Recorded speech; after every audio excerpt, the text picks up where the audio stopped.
lalaki pa ng... Anyway, I'll just run to it. Kaawa naman yung gumawa nito. To all government officials, the officers and members of GIC Philippines, the 10 outstanding young men, the OIM awardees for 2016 and their families, good afternoon to you all. Basahin ko to but may isingit lang ako na akin. Over the years, the GIC has stayed true to its mission of providing development opportunities that empower young people to create positive change. It has effectively promoted leadership and exemplary innovation among the youth, their service to the community and the nation, their professional excellence and untarnished integrity, and their exemplary leadership. These qualities are best demonstrated by our 10 awardees, and with their selfless dedication, innovativeness, and pioneering spirit, these exemplary people prove that everyone can be a hero as long as we do ordinary things extraordinarily. As this year's awardees join the elite circle of the past honors, may you inspire other people to excel in their chosen fields of experience, to use their skills and talents, their nation building to effect meaningful transformation that this country direly needs. By committing to do our part in nation building and by even simply doing the things that is expected of us every day, we can immensely contribute to the cultivation of a far more better and more secure future for ourselves, our families, and our communities. Our nation is in a crucial period of introducing concrete and meaningful change. I need your support now more than ever so that we can collectively overcome the ills and illegal drugs, criminality, and corruption that has plagued our nation for so long. As promising and brilliant youth, our country's hopes are pinned on you.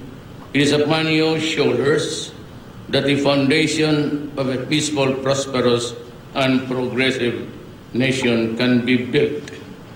As remarkably young men and women, I encourage you to share the responsibility of leading and lifting the Philippines out of the quagmire of complacency, a self-doubt, by fostering a culture of innovation and excellence that you epitomize. Together, let us work hand in hand to secure the lives of our people, give them the best quality of life that can rightfully be deserved. Once again, congratulations and good evening. Yung akin ay, kaping mo lang to. I'd like to just sing it ko lang.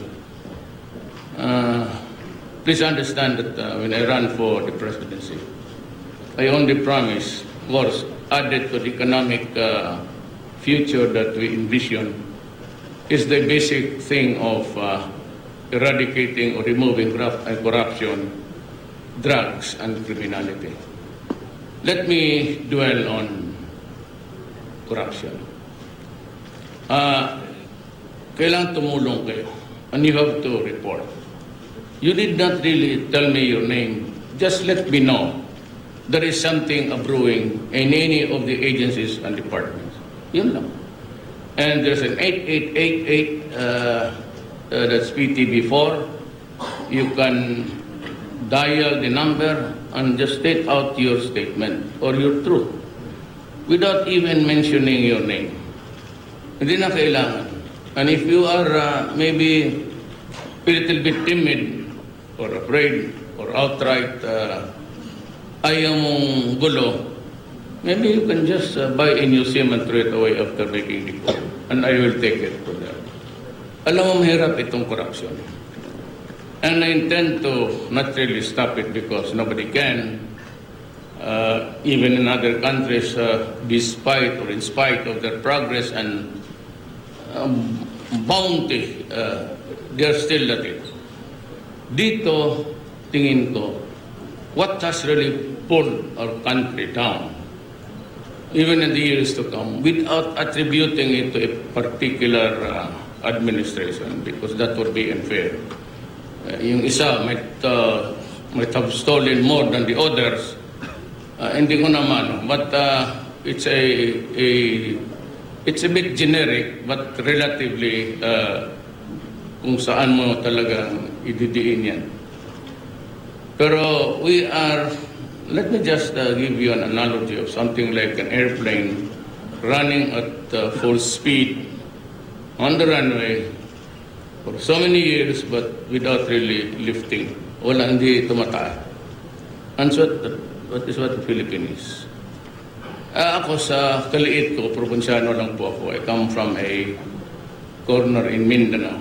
But I tried to just envision something for my country during this administration. Talagang tatapusin ko to.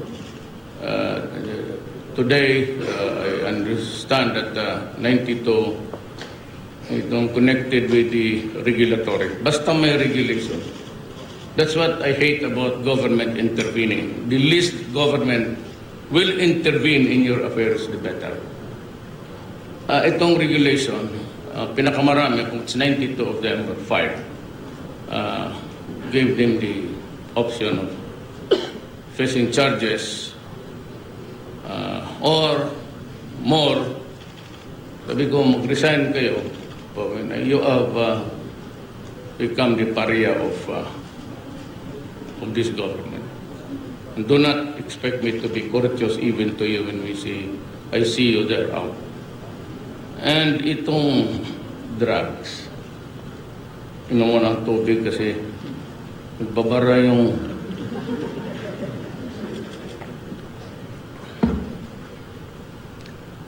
I know that people are killed. It does not make me happy. I am a Filipino. Kung iba sigurong tao yan from the Middle East or Africa, maybe if they're really guilty, I would not really enjoy, but it would give me satisfaction. You know, pag may namatay na tao dyan, hindi ako naliligayahan. I sign vouchers and all and everything, and allowing this unit to have more guns and more bullets. I do not find satisfaction in it, because I know that ultimately it will be used against the Philippines. But when I am down and I am faced with the choice between a disorderly society and maybe a failed state and my country, itong drugs, because of the enormity of the problems, I did not realize it when I was mayor, about the widespread use of the drugs in the entire Philippines.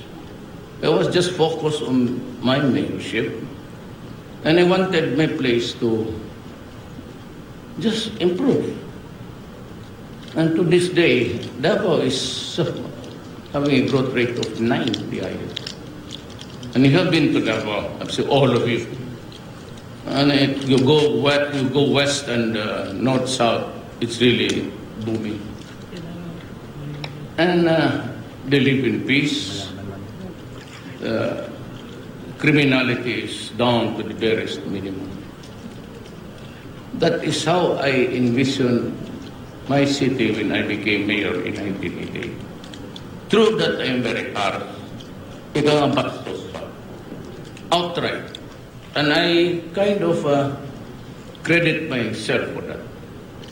When I said that you are here in Davao, and you continue to do drugs that I'm mayor, I will kill you. And if you deprive us of the youth of the next generation, I will kill you. Make no doubt about it. Talagang tatapusin kita. But that statement is not punishable by our laws. bakit pa sabihin ko na sisirain mo ang bayan ko, papatay kita? I have every reason to kill you. And when I say that you do not deprive us of our youth for the next generation, or eventually, with 4 million drug addicts, it would cause the failure of my country. You know, we have been narco-politics since about 15 years ago. Little did we realize na ang police pala, it's about 2,000 of them, ang mga barangay captain who hold the governance on the basic unit of our government, and some mayors, and some governors, and a few congressmen were already into it. Little did I realize na ganon pala kalala when I started to squeeze everybody when I became president. At doon nakita ninyo, surrendering by the hundreds of thousands. Por Diyos, anong gawin ko dito? And this 4,000, mga barangay captains to, mga pulis, mga negosyante, at walang ginawa kung hindi gawaing gago ang Pilipino. At marami may tama na sa mga bata natin. And also, tingin ko, this is televised, maybe if you have an IQ of 14, talagang papasok ka dyan.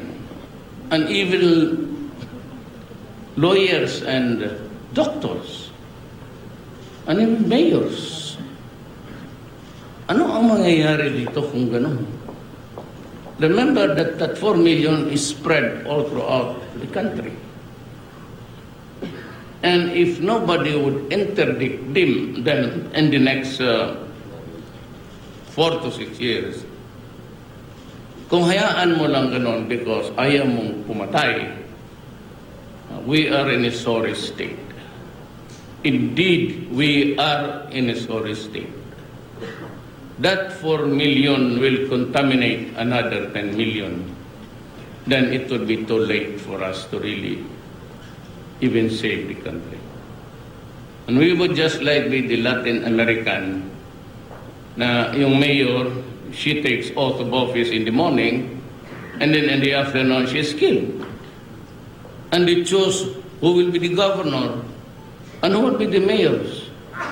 Alam mo doon, sa Latin America, and you can read Ian Grillo was here, and the books about the fate and the destiny of that continent there. Ang mga dito, ang mga mayor ang binabayaran ng mga drogista. Doon, ang mga mayor ang nagbabayar doon sa mga kartel para hindi sila patayin, hindi sila galawin. And that they would secure the election of this idiot. Hindi ba naman idioto yan?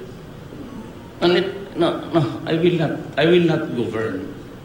Kung ayaw na talaga ninyo, I am ready to step down. Walang problema sa akin yan. I have no illusions about power or about the president.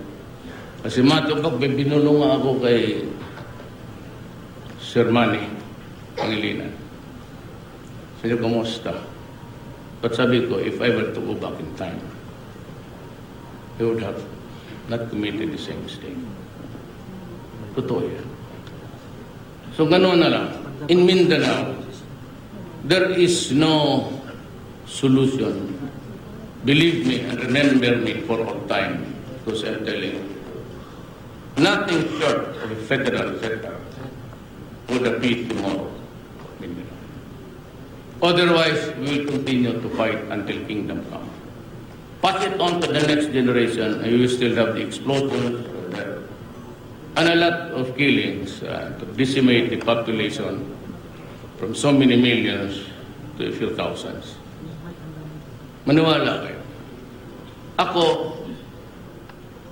if the Congress decides to call for a constituent assembly by Congress introducing or me creating a commission to introduce amendments to be adopted by Congress or by the Constitutional Convention would really be expensive at matapos yan 4 years after. Just like our experience yung last. But if you can craft, and we can call a commission for that next year, if you can craft and put into place the federal system, you have my word, I am going to step down. Alis na. Because I suggest that there will be a strong executive.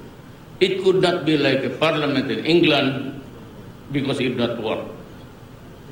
We have so many islands, so many decisions to make decisive actions on Janjan.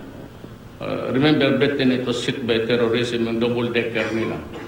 Took them time to react because a cabinet is a consensual thing, it's collegiate. So no one takes a definite. Pero kung may presidente ka, but limited powers to call a convention,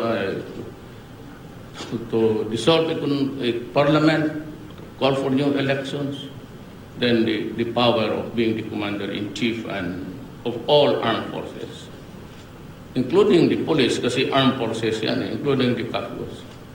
Bako, I'm not interested. If they can do it in 2 years, 2 years and a half, I am out.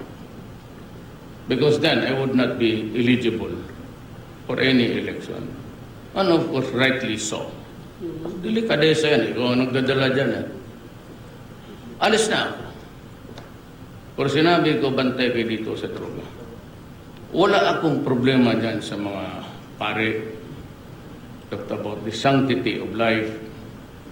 But, I have to make a choice now. It's the greatest good for the greatest number.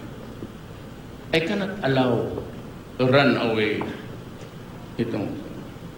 But believe me, if you are thinking that, remember that at the early days of my presidency, I fired almost 9 police generals and so many mayors. Tinanggalan ko ng mga bodyguard because sila yung maging warlords na distraught around. Pati yung mga military sundalo nag-iwas, si mayor yan. So I had to reduce them to nothing. And I said, if you do not report to Krami, I will kill you in 24 hours. Istorya lang ko dyan. Panakot lang. And they did, and was able to take full control. But I would like to announce that nandito na rin I take this opportunity that I'm going back to the Alunan Doctrine. 2 or more armed guards is, more than 2 rather, is a private army. Yan lang. Then dalawa na yan. If the 2 bodyguards cannot save you, then that is your destiny in this world. You will have to die sometime. Do it earlier. It will spare the country of headache and maybe we can produce better citizens. Ganon lang po. I do not offer any excuses, no apologies. I will answer God when I face Him. Pero dito, hindi ako pwedeng alam ko, and even a close friend of mine, Gordon, wrote me a very poignant letter. I respect him very much. I know that it was his letter. Pero tingin ko, Dick, it's about too late in the day. Hindi ako pwedeng mag-sara. But anyway, kunti na naman ang namatay. Medyo ubos na eh. Talaga, hindi ako napapatawa. Pero I cannot, my next, my successor should be freed of this kind of malignancy. Hindi pwedeng, talagang ayaw ko. And corruption must go. You help me. Any agency. In the past, I myself, in Davao City, applied for something of a approval of NEDA to have a railroad. Maliit lang yung commuter. Sa awa ng Diyos, karumata ang dumating sa amin. Tinutulak pa rin ng tao. Kaya NEDA sat on it for about 2-3 years. Dito po sa let it be known to you so that alam niyo, it's 1 month. 1 month. Anong klaseng department, 1 month. If you cannot release it in 1 month, then let me know so that I would not suspect that you practically sat on the paper. So, diyan nakakaano. And even permits, I would encourage or I would not like to impose on the local governments. Kasi elected dyan sila. So, it's just supervision. But control, kagaya ng mga police na ay inimpose ko yung order ko kay Bato. That's my discretion. I have control of the police and of the army. I guarantee you, there was nothing wrong with it, but I was just trying to figure out something there. Hindi ko kasi malaman kung talagang it was a network or just the work of 1 or 2 policemen. So I have to study more. There was nothing to it. Huwag kayong matakot. I do not receive drug money. Sus Maria Josep. Makasintahan ko, kung meron silang pera ibigay sa akin, tanggapin ko. Because it's out of love. Do not bigyan mo pera, babarilin kita dyan minus harap ko. So, that is how it is. But I'd just like to inform you that nothing is evil in this. It's your palace. I do not sleep in this building. Kaya ang multo dito, harap-harapan paski sa araw. Hindi na naghihintay ng gabi. They just, materializes in front of you. And I do not sleep here with more reason. Maya tulog mo dyan. Makatabi mo. Buti sana kung white lady. Pwede mo nang dumugin. Kung paghawa ko, bigotelyo. Espanyol pa dahil noon. Maraming dumaan dito ang mga gago. So, I sleep outside in a hotel. It's a small hotel. Pero secret. Wala akong dito. I am sort of simple ways of life. I am a son of a poor man. And I don't, naumpisa na rin ang tatay ko sa hirap, tuluyan na natin ito. Pero hindi ako sanay. I am not even up to, ako lang dito ang nagsasara ng ilaw. Kung malakang they want it bright and, no. Kalaking gastos itong puta.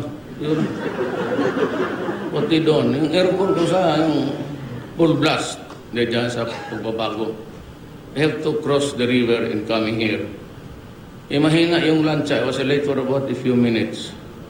Kasi maraming basura, maraming water lily. So, hindi ko tulaki mo yung lahat ng water lily doon buhat. So, I was a bit late, but I'm sorry. It's just the crossing of the river was just too slow. I go back and forth every day. And sabi nga ni Sir Manny, why? Because every night I have a folder of each department. Defense, trade, education, and before I countersign it even with the marginal note, I have to read it. Mahirap na masabit eh. So I sleep, go home early as 2 dito. Then I review papers until sometimes 6 o'clock. Kaya kung pabalikin ako, wala naman akong I have not totally misgiving. But truly, kung pabalikin ako, sabi ko nga, ayaw. Malit ang sweldo. 2 ang pamilya ko. Hindi makita mo nung inaugurate ako doon, pati dito. Isa dito, isa doon. Graft and corruption ka, maraming, may sa Davao, may mga investigative journalist. Tatanong na tanong, laki mo kuha sa akin. Really, I've been mayor 23 years. I'm not just up to it. Actually. Kasi okay na ako sa buhay ko. Not so beautiful, but not so ugly. Stay in the middle course para yan. Yung kaligayahan ko. And I do not enjoy going out. It's I'm just like you, simple Filipino. Maraming salamat.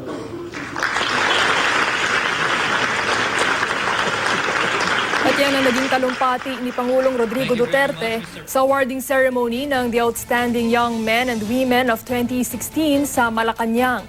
Binati ng Pangulo ang mga TOYM awardee at kinilala ang kanilang mga naiambag sa lipunan. Hinikayat din sila ng Pangulo na tumulong sa pagpapaunlad ng bansa. Sa kanyang talumpati, muling isinulong ng Pangulo ang kanyang kampanya kontra droga. Anya, napag-alaman lang daw niyang malalana ang drug problem sa bansa nang siya'y maupo bilang Pangulo. Sangkot anya sa iligal na kalakaran ang ilang pulis, lokal na opisyal at maging mambabatas. Kung wala raw gagawin tungkol dito, anya, we are in a sorry state. Muli ring inihayag ng Pangulo na handa siyang bumaba sa pwesto kung makakapagbalangkas ng federal setup. At yan po ang ating live coverage. Tutok lang dito sa GMA News TV para oras-oras alam mo. Ako po si Trisha Zafra. Magandang hapon.